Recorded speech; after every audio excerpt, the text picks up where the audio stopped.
Some of the fire behaviour we're seeing is some things we've never seen before. This wasn't an ordinary fire. This was a climate change disaster and a tornado. And they couldn't stop it. They just get out of control. I was seriously worried for my life.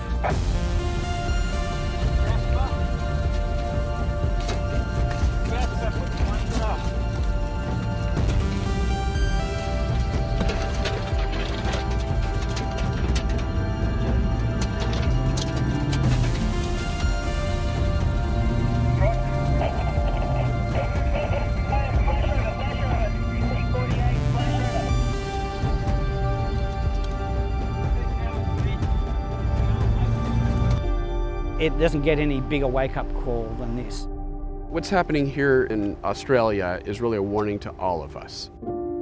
Australia will never be the same after this.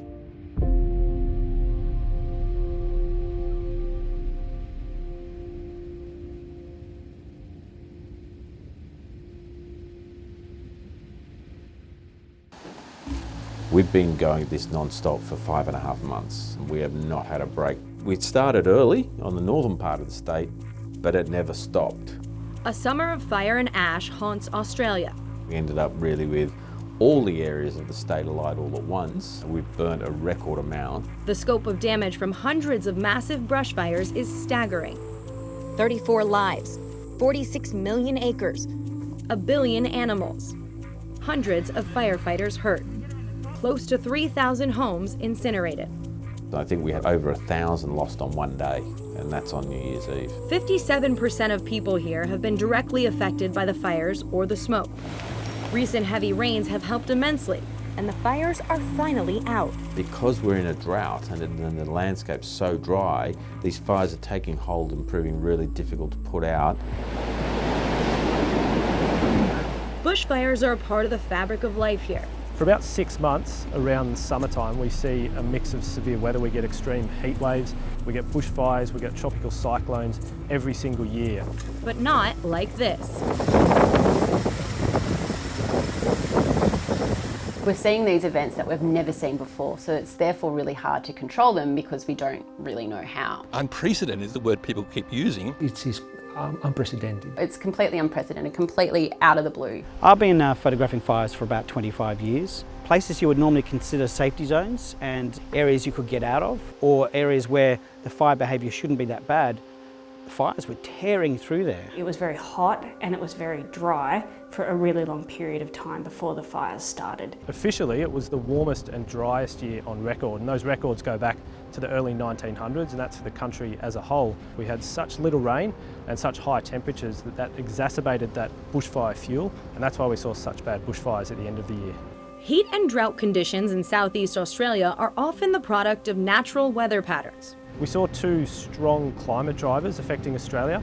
One of them was a positive Indian Ocean dipole, which is basically a pattern of sea surface temperatures in the Indian Ocean that causes above average temperature and below average rain in Australia. This positive dipole was the strongest in 20 years. We also had a negative southern annular mode at the end of the year. Basically that caused windier than usual conditions and drier than usual conditions in New South Wales. But then also we've actually warmed by 1 degree Celsius. So it was all those things coming together in, I guess, the perfect storm of events that really made this summer so extreme. But these temperatures and winds and drought were amplified by a third distressing factor.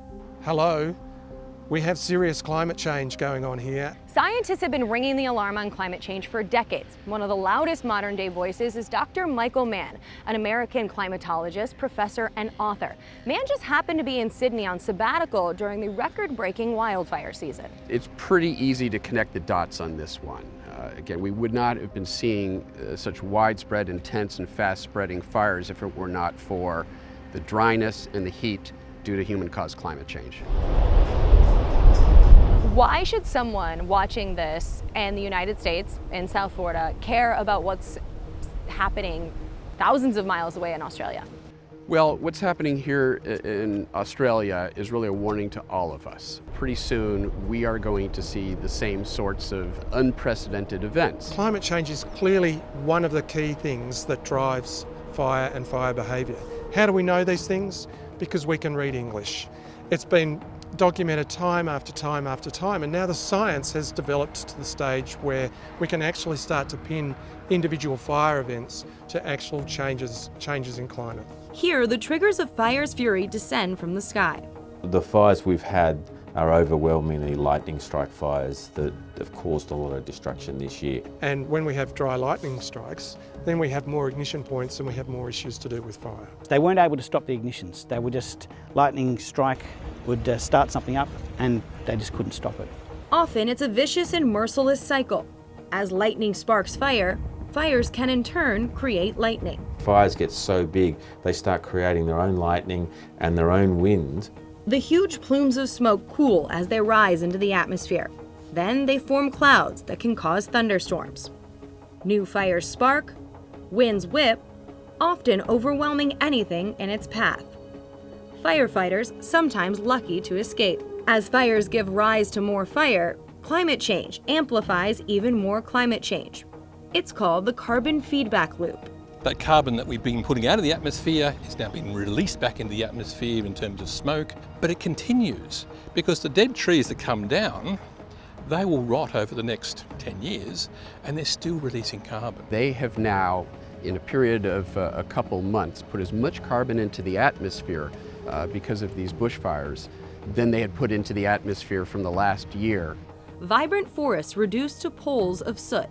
Many of the trees here are resilient to fire, but not these climate-amplified infernos. These fires, being unusually hot and large scale, may mean the usual ways of forest regenerating don't exist, which then means that we don't get that big flush of regrowth, which would start to suck the carbon back in. Some areas have been burnt 3 or 4 times in 25 years. So the frequency of fire and the interval between fire is changed, and if we don't manage that, we will lose those ecosystems because they simply can't have long enough to recover before they get smashed again. We're seeing fires in places that really shouldn't burn, such as the subtropical rainforest. The fire frequency is increasing, the size of the fires is increasing, they're becoming earlier. Our fire season now can be like 8 months long. It's not just 3 months of summer. And if that certainly is the new norm for us, then we have to have a good think about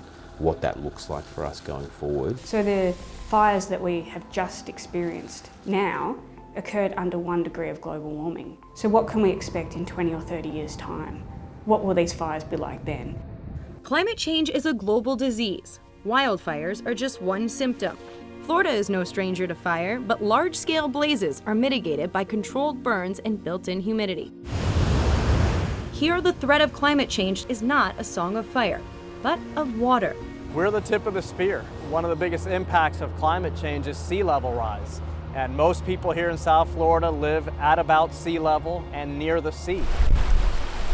If you're in southern Florida, if you've experienced flooding from these king tides, they inundate the streets of Miami Beach and Fort Lauderdale. Add on these intense hurricanes and the storm surge from those events, pretty soon you're talking about large parts of the coast of Florida becoming uninsurable. Sea levels are projected to rise between 8 and 14 inches over the next 10 years, between 1 foot and 2 feet in 20 years, and as much as 3 feet by 2060. We may see sea level rise in this century that could put 4 to 13 million Americans underwater permanently. It may not be possible in all places to keep that water out. And it's those numbers that are forcing many shoreline communities to do the unthinkable: retreat. 5 years ago, when I started thinking about retreat, it was considered a far-off future option. That has rapidly changed as different local governments, different states are thinking about how to manage flood risk into the future. Regardless of where you are now, whether it's Florida, whether it's here in Australia, the impacts of climate change are no longer subtle. We're seeing them play out in real time now, and we're already seeing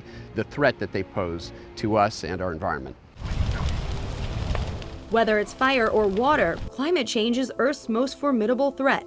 The lessons of Australia echoing across the globe for those willing to listen. I think this is an example of what some parts of the world can expect in the future. Are we dealing with a new normal? No, it actually is worse than that. It's an ever worsening sliding baseline of climate change impacts if we fail to act. Considering that we've only just warmed by 1 degree and we're really starting to see these huge impacts now, what's going to happen on a 3-degree world. And that's sort of a cautionary tale for the rest of us. If we continue to warm the planet, larger and larger regions of the United States and Europe and everywhere else will become uninhabitable to human beings, essentially. My plea to the rest of the world is don't go down this path. If we just ignore it, it'll go away and we will go away with it.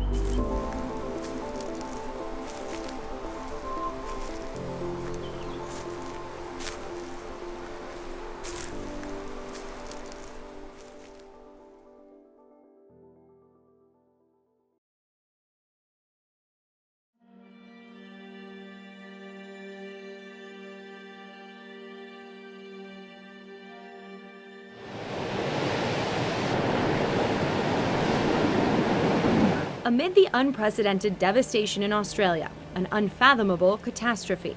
We're talking about not thousands of animals, not hundreds of thousands of animals, not millions, but billions of native animals lost. A wildlife disaster. So you've got this beautiful ecology in Australia that's just millions of years old, and it remains to be seen just exactly what that is going to do for our sense of identity in Australia. That identity is most commonly defined with two iconic species, the kangaroo and the koala. Both of their populations have been devastated. 30,000 kangaroo and 50,000 koala are estimated dead just on Kangaroo Island, a celebrated animal sanctuary. It was a horrible thing. We lost 75% of the population of our wildlife. It's been vaporised. It's Vietnam. They were infernos. It's amazing that some have survived, but they have, and we're going to do our best to get them back to full health. Similar scenes throughout the country. It's devastating, obviously, and to see it en masse like that, it is quite dire.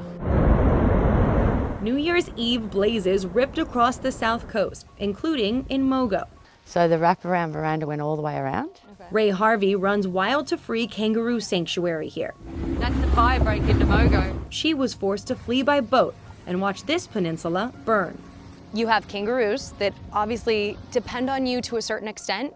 What was that like, being out there and looking back at that? I thought they were all going to be dead, every single one. But there were survivors, and Harvey is again taking care of them. This is Honey. She's in critical condition and we can't treat her just yet. We've lost about 2/3 of the population here, and we have some that are injured, and we have some that are perfectly fine. This is Cricket. We've been able to give her some much needed antibiotics today. My job right now is to stay here and keep everything as normal as possible to maintain their calmness. So I just act like everything's completely normal around here. We've got a big mess to clean up today, haven't we? Look at the mess you guys made. I'm only here for them. Yeah, it'd be easy to walk away from all this and go and live in a nice capital city where it's safe and I've got all of my conveniences and a nice little house. So it's my job, and many other wildlife carers down here feel it's their responsibility to keep them alive. The fires have pressed other wildlife experts into emergency action. A dozen koala were rescued from the Blue Mountains and brought here, the Taronga Zoo in Sydney. The fire was moving quite quickly towards them, and then thankfully it shifted and enabled access into the national park to save them.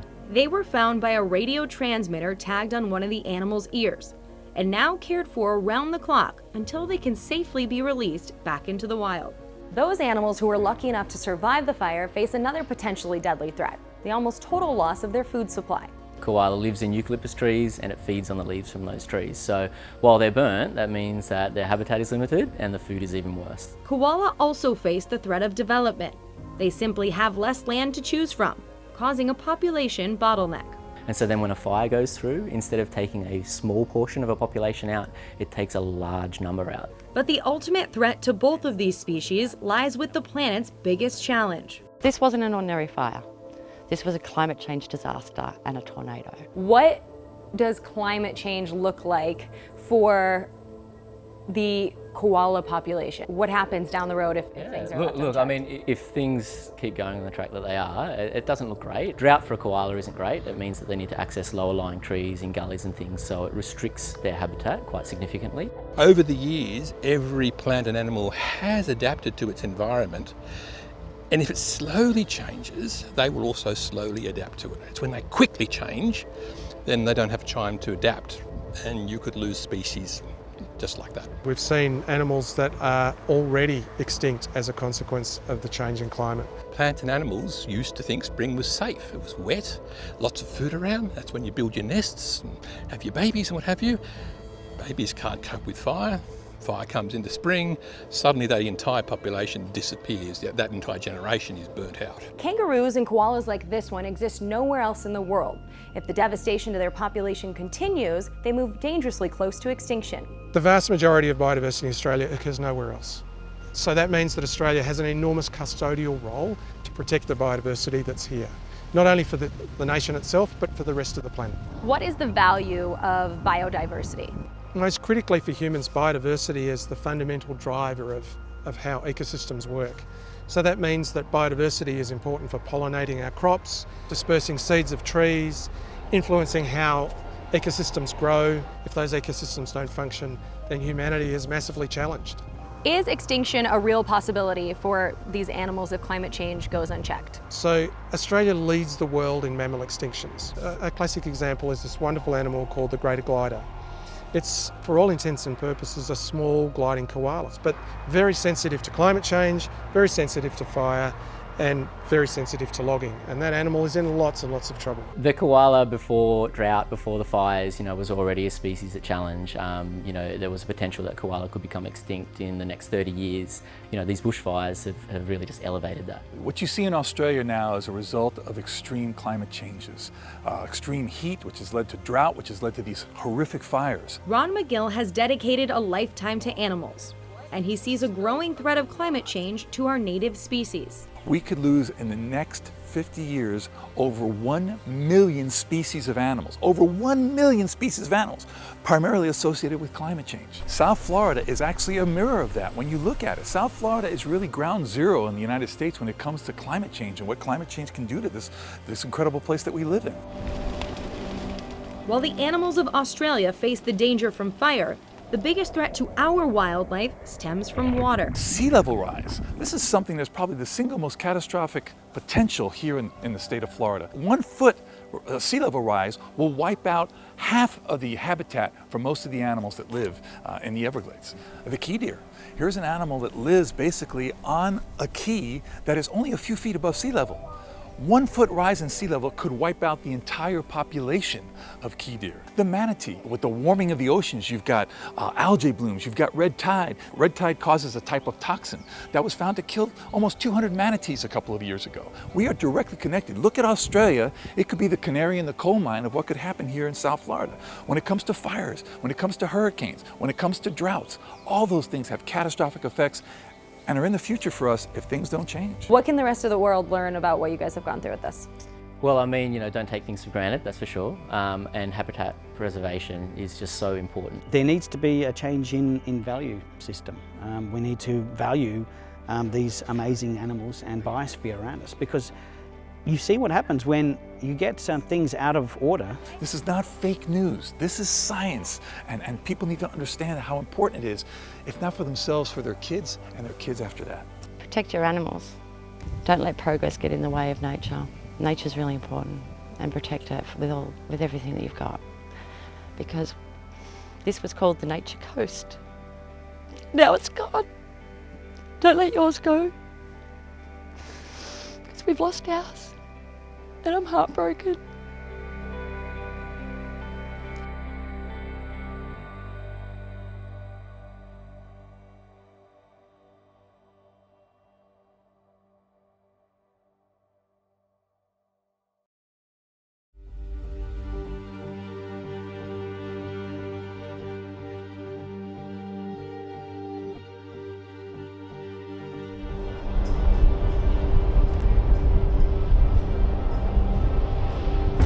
The images are shocking. Australia set ablaze on an unprecedented scale. The collision of the country's most extreme drought and its most extreme temperatures. So extreme heat in itself is a really underestimated risk to us. The fires are really easy to see how dangerous they are. The extreme heat is Australia's deadliest natural disaster. Record temperatures pose many direct threats to human health and the environment here, but it has also fueled a crisis in the ocean. It has impacts on our ecosystems, things like our Great Barrier Reef, a lot of our marine wildlife is quite vulnerable to that heat. The Great Barrier Reef is an Australian icon, one of the 7 natural wonders of the world. It's the world's largest coral reef, equal in size to Japan. So massive, it's visible from space. 2 million visitors come to this reef each year, generating $6.5 billion for the Australian economy. It's fused to the identity here. And it's dying. The health of the Great Barrier Reef is actually not so good. In 2016 and 2017 we had very severe heat waves, so back-to-back heat waves in those 2 years. And over the course of the 2 years we lost about half of all the coral present on the Great Barrier Reef. As its name implies, it's also a protector for the mainland and a source of life for its people. Almost the only food that some people can obtain is from the reef to feed their families and for their economies as well. Nearly 30% of all marine species live on coral reefs. There's a long list of benefits that coral reefs bring to humans. But climate change is slowly devouring the reef. With climate warming we see a gradual increase in temperature that can cause stress, but then also we see an increased frequency, intensity and duration of these summer heat waves that are the biggest threat to coral reefs at the moment. As the temperatures increase, the oceans heat. Warmer waters causes corals to stress and could cause a mass die-off known as bleaching. If a reef goes through a mass bleaching event, then almost all corals on the reef will pale. Corals lose the algae that lives inside their tissue and gives them their color. And then if they cannot re-establish that relationship with the algae, they will die. So you see quite a colorless reef. And that bleaching is usually followed by the loss of fish and other species that rely on the reef. An entire ecosystem could collapse. Australia has already warmed by 1 degree Celsius. The waters of the reef have warmed even more. 2/3 of the reef have seen sea surface temperatures rise between 2 and 3 degrees Celsius above normal. And now, the reef is seeing a 3rd mass bleaching in the last 5 years. Doesn't really look good. I think we will continue to see a decline in coral reef, in coral cover, coral reef health. Bleaching events can happen quickly. Reef recovery is much slower. It probably takes between 10 and 20 years for a reef to recover from a severe disturbance. And the problem now is that those major disturbances occur at a much higher frequency, so there's not enough time for the reefs to recover fully. Van Oppen is leading research to jumpstart this recovery, giving evolution an assist. So we use selective breeding. We are trying to develop methods to improve basically heat tolerance of corals. And we've had some very promising early results. Professor Van Oppen tells us her research gives her hope for the future of coral reefs, but stresses the need for climate change action if we want to save our reefs for future generations. Ultimately, we have to do something about climate change, climate warming, because if we don't address that in the long term, the reef will continue to decline. And that is a threat that really hits home. Over the last 30 years, the world has lost half of the ocean's corals, and Florida has not been spared. I'm not going to sugarcoat it. The state of the Florida Reef Tract is dire. We are losing corals at an unprecedented rate. I would suggest that for the first time in human history, we are witnessing potentially the loss of an ecosystem. The parallels are uncanny. We've had episodes of climate change related bleaching episodes that have caused corals to die off. We've had generally poor water quality that has promoted the growth of seaweeds instead of corals. But Florida's reeling reefs have the insult of another climate change fueled culprit to contend with: stony coral tissue loss disease. What's unusual about this disease, it's probably the worst coral disease outbreak that's ever been recorded anywhere in the world. This is kind of the straw that breaks the camel's back. This is the last kind of thing in a series of events that have happened for Florida's reefs. Like Australia, our reefs are our protectors and our providers.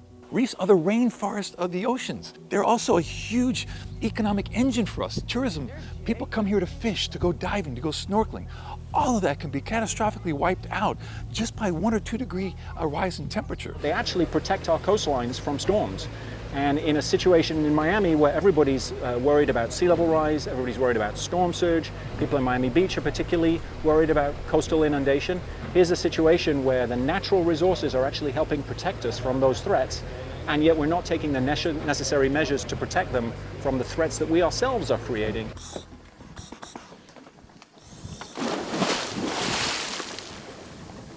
Like the Great Barrier Reef, our tract is part of our identity.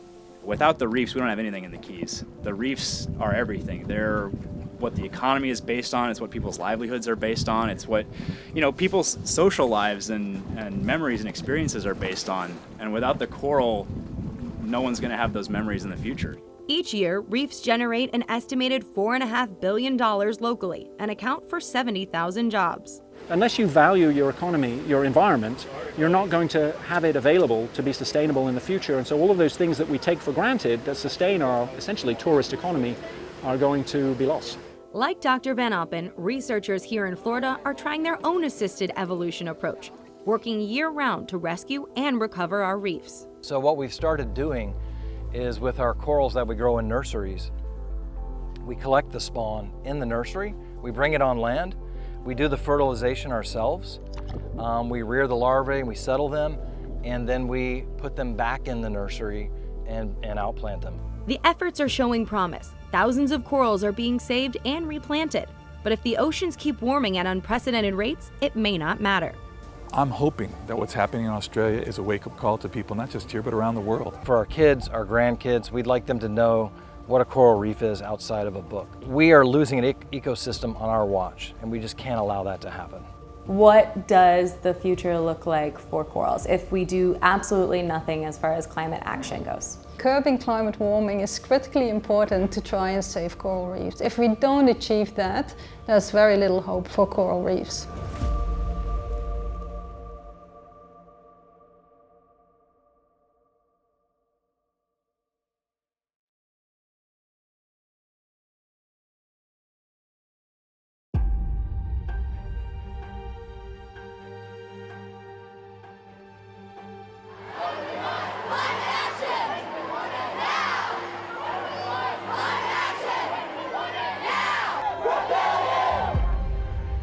The massive fires in Australia may be under control, but anger from the summer still simmers.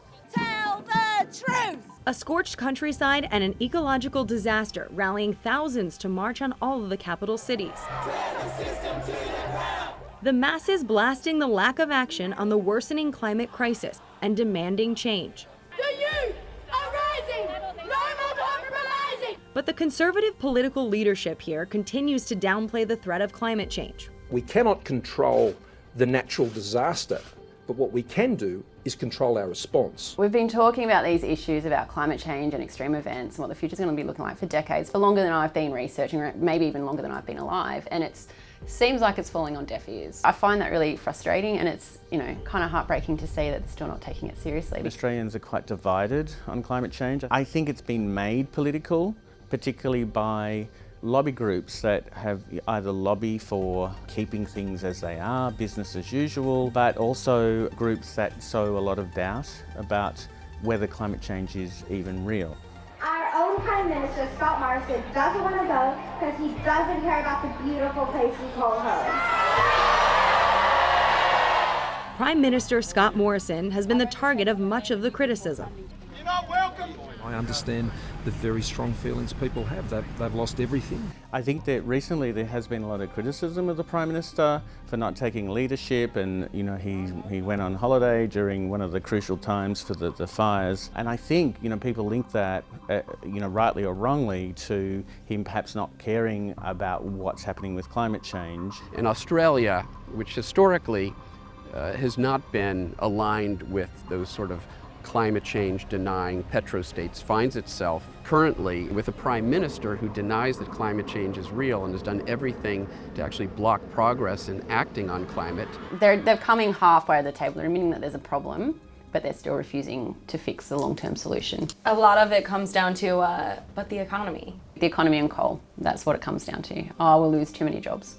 Coal is a pillar of the Australian economy. It's mined in every state in the country, more than 500 million tons of it in 2018. And Australia is the world's largest exporter, raking in $46 billion. Coal supplies almost a quarter of the world's primary energy, but it's burned to do so, and as a result, generates 40% of the fossil fuel emissions around the globe. The coal emissions, the industrialisation of coal production is a problem. It is definitely adding to the overall atmospheric carbon load. Coal and serious climate change action simply cannot coexist. The division really is today about the climate change versus the economy. This is coal. Don't be afraid. The Don't be scared. The Treasurer knows the rule on crops. It's coal. Fossil fuels are a really important part of our economies, and so that really does affect the politics. So they're often walking this sort of tightrope between listening to people's concern, but also thinking about, am I doing the right thing for the economy? Mr. Speaker, those opposite have an ideological, pathological fear of coal. But the longer Australia's economy relies on coal production, the worse it makes its own climate crisis. Some estimate that the cost of climate change will near $27 billion annually by 2050, the same as the country's defense budget currently. The impacts of climate change that we're seeing because we haven't acted sufficiently is already far greater than the cost of action. In Canberra, we've had huge disruptions just because of the smoke. Businesses were closed for days on end. It affected people's health. I don't think it's an option for us to not do anything. With so much money at stake, there's plenty of sources helping fuel climate disinformation. Sometimes, the media is a bit divided. Some newspaper groups are sort of saying, even questioning whether climate change exists, because it means for many that things are going to have to change. Those things are actually dangerous because ultimately you're not protecting the population of your country. Climate change denialism was on full display during these blazes. Arson falsely being played up as the main instigator. These things have sort of been fact-checked since and shown to be, quite exaggerated. It's really lightning strikes. What do you think the rest of the world should learn from what's happened to you guys here in Australia? Climate change is real. Everybody that's denying it stands to make a profit from it. Isn't that obvious? Australians can be very stubborn. It's really the education of the Australian public. We listen to experts for almost anything else, right? When our car breaks down, we go to an expert to have it fixed. When we are sick, we go to a doctor who's trained. So why not believe the experts when it comes to climate change? But there are growing signs the conversation may be substantially changing. There's a level of awareness about climate change that I think is unprecedented. People are starting to wake up a bit more. The whole period that we've just encountered the last 2 months in Australia is against a backdrop of this politicisation of the science and debate about whether climate change played a role. And while that's happening, people are losing their homes. And one positive of this, I think, is people just moving on and making progress, taking action into their own hands and really showing what can be done in the absence of political leadership. The type of heat and the type of fires that we saw in Australia are starting to change people's minds that may have been undecided about climate change or didn't believe in climate change. I think there's still a long way to go. Australia will never be the same after this. I have never seen such a strong response from so many people over such a prolonged period. That's people wanting something to happen on climate change, from the media to the average person in the street. This may be a turning point for them. This may be a tipping point where the impacts have become so pervasive, these almost apocalyptic wildfires. It sort of raised awareness in Australia here. Skeptics are getting less airtime. It seems to be that, people at least noticing that something's not right. Right here, right now, is where we draw the line. And the political landscape of climate change isn't only changing in Australia. Climate change is here, it's real. We have to mitigate for it, meaning we have to stop polluting the atmosphere with carbon dioxide emissions. And we also have to start adapting. The conversation is changing here in South Florida too, and across the country. The conversation is changing rapidly. When I got to Congress in 2015, Republicans did not even want to utter those words, climate and change, together. Today, Republicans are starting to take this seriously, and that's good news for anyone who wants to get this solved. Two big factors. Number one, the science. Every day it's more compelling. Every day this is less of a debate. And then the other thing that has changed are the politics. This young generation of millennials that are starting to register to vote, they all want to see the government address climate change and the environment in a meaningful way. Republicans are starting to feel that pressure and they're starting to react. We have to understand it's not going to be solved overnight, and we have to celebrate every step of progress along the way. But not everyone is as optimistic. The United States is withdrawing from the Paris Climate Agreement. and rolling back many climate regulations. Unfortunately, the current administration has shown no interest in acting on climate change or even in working with our international partners to solve this problem. Instead, Trump has filled his administration with fossil fuel and energy lobbyists. Well, the president has certainly used rhetoric that contradicts, counters any effort to meaningfully address carbon pollution. Even the most prominent denialist, which has been the president, is starting to evolve on this issue. He got behind an initiative to plant 1 trillion trees around the world. We all need to create a political environment that encourages both sides to meet in the middle and start making some real significant progress in this space. We need the United States and Australia and all of the players to come to the table. At some point we have to ask, what is it going to take to finally get our policymakers to do something about this problem? How bad are we willing to let it get? This is probably the biggest challenge that humanity has ever faced. This is not a political issue, this is a human issue, and we all have to solve it.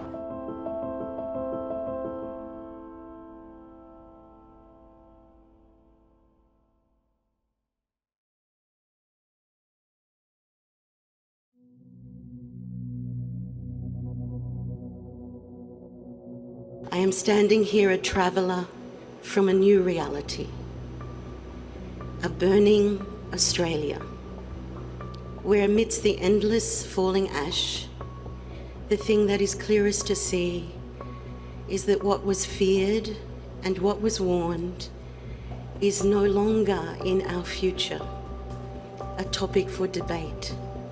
It is here. We have seen the unfolding wings of climate change.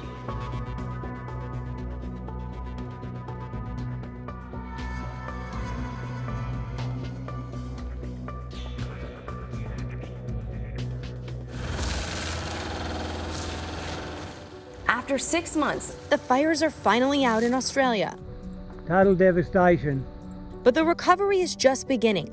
46 million acres of damage, and the concern for the future grows. How does it make you feel to look out and see this and think that this is yours, this is your property, Well, we're standing on your... I've been thinking to myself, I'm a bushfire victim, Angie, but after a while, I started to get a realisation a couple of days ago. I thought, no, I'm not. I'm a victim of climate change. And I really believe that, because things are just getting out of hand. Michael Green is a resident of Dargan, a city in the iconic Blue Mountains here. He lost his home of 22 years to the massive blazes last month. I think we have to really start looking at what we're doing. The world needs a wake-up call. There's definitely something happening, and I don't care if people deny it. They say there's no climate change. But, you know, there's too much happening.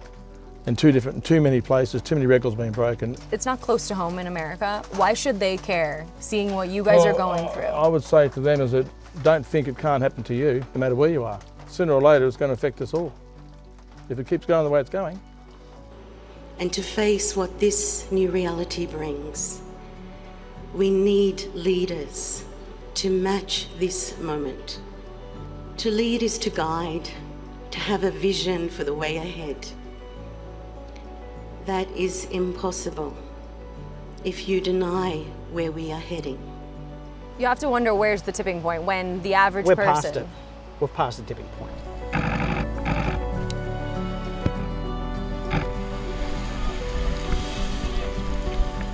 I'm right. Come around the back, mate. Come around the back. Come around the back. It's going to take the Australians to fix this one. Want to get on the grass here, mate? Where are you heading, buddy? Ignorance is not going to be the way forward. Can we get him in the crop? It doesn't get any bigger wake-up call than this.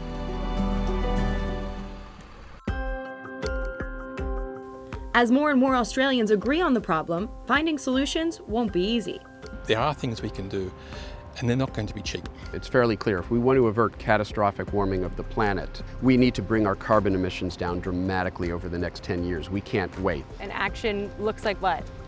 Action means getting off fossil fuels, politicians, our policymakers, making sure there are incentives for people to engage in carbon-friendly behaviors. We need to to have ambitious targets for reducing carbon emissions and other greenhouse gas emissions. This is the only viable long-term strategy for protecting our planet and protecting public health. There's a worthy debate to be had about how we do this, but we need a price on carbon so that we incentivize this massive shift that we need away from our reliance on fossil fuels towards clean, renewable energy. What we also have an abundance of is a lot of wind and a lot of sunshine. So we could actually be a renewable superpower in Australia. The exciting thing about that is that it creates enormous opportunities for employment, for growth, for new industries. And that's the new economy.